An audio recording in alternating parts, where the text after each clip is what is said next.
Just yesterday, Shelby County Mayor Lee Harris signed off on a resolution which takes New Chicago off the list of potential jail sites.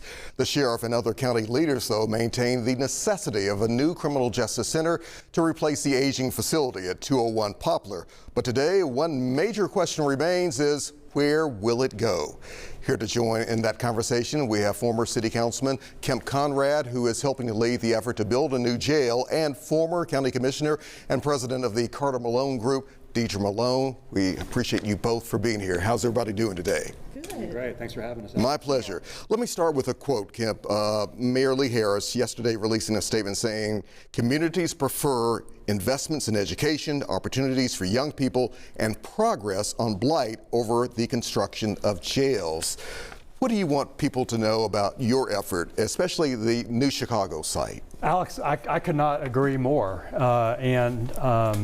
Yeah, I'd much rather have the community investing in those things, but because the county has drugged their feet for so long on this issue, we are now where we are. This was just being complained about until this team brought a solution to the table that would help resolve this issue.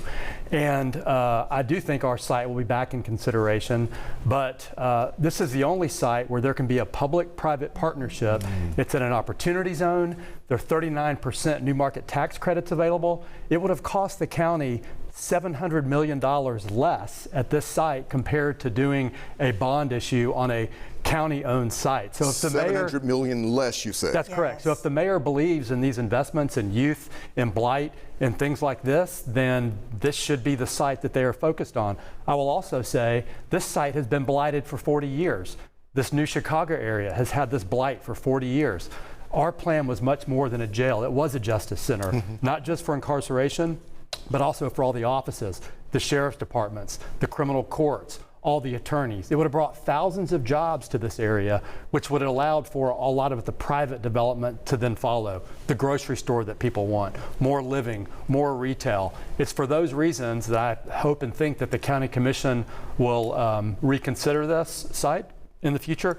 If they're lucky, it will still be available and not used for something else. So, Deidre, what else are we missing out on here? Because you heard the outcry. A lot of people, especially in New Chicago, say, do not want it here. We don't want it in our backyard. So, Alex, I'm going to say you heard 20 people say that. You didn't hear the full community, because we have community members, Bishop Brandon Porter, who sent a letter to the County Commission, who's invested in the New Chicago area, say, this could be good for our community.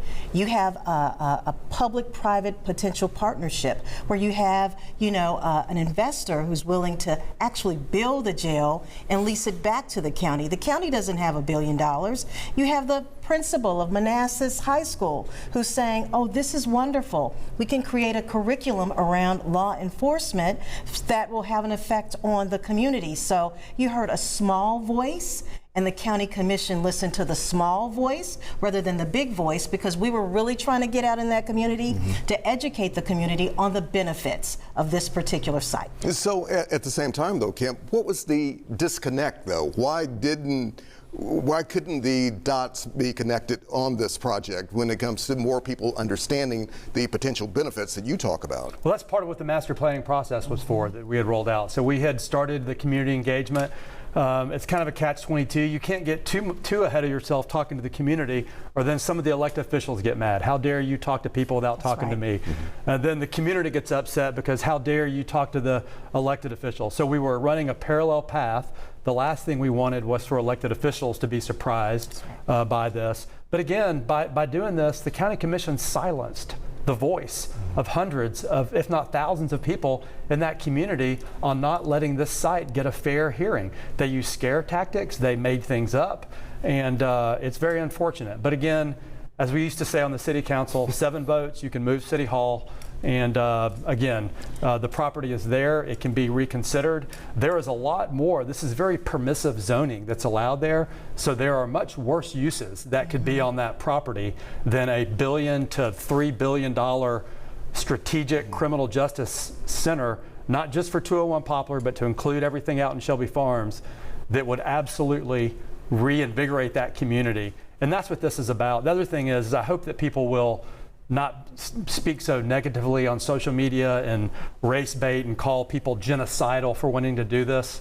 We're better than that as a community. But Deidre, what about those environmental concerns that we heard, whether it's 20 people or 100 people talk about? A lot of people were concerned about their health and potential hazards there. And I appreciate that, but what we talked about is remediation started in 1989 on that property. And Alex, do you think that the government would allow the Mid-South Golf Association to actually put a golf course for children on that property if there was major issues? Absolutely not, because our children are our future. So our client even said if there were either some additional issues with that property, they'd work with the federal and state government to do additional remediation. So you could take that off the table. That shouldn't really be a concern for that community. One last thing here, Kemp. Where do we go from here? Do you think we will revisit New Chicago, or do you think Shelby Farms is a better location? Do you think maybe expanding 201 Poplar closer to, I guess, Danny Thomas? Where do we go from here? So I think expanding downtown is going to be very, very expensive. At this site, you have enough acreage where you can do 4-story construction, not go up very tall, which is much, much more expensive, doing tunnels. Shelby Farms, you have a lot of issues out there. You have no infrastructure. You have no utilities, water, gas, sewer. That site, most of it is in a floodplain. You have no road infrastructure. If you go to Shelby Farms, it's a total disaster. The community scrapped the now probably a $50 million plan of the Shelby Farms Parkway. That's probably a 5 to 10 year project. So for all of those reasons, again, the Firestone site, it's got infrastructure, it's got the roads. County government is broke. They admitted it. They don't have 2 nickels to rub together. Right. And so it's going to cost a lot more to do it either downtown or at Shelby Farms than it would be on this site before you even start to factor in $700 million in new market tax credits and a private developer who knows how to get things done that can work with the federal government, the state government to bring other funding to the table, which was well underway. So are you saying we're not done with that possible site yet, you think? 7 votes and the current mayor or a new mayor rules the day. I mean, it's so I think once they really get down into it and look at the options and the cost, they don't have the money to do it other places. And Detroit has a model, Alex. The Wayne County Justice Center in Detroit, Wayne County, there's a model. Public-private partnership. It exists. All right, Deidre, thank you very much. Kemp, good to see Thanks you for as having well. us, Alex. Let's Thank keep you. this conversation going. Let's do it. All right, we're going to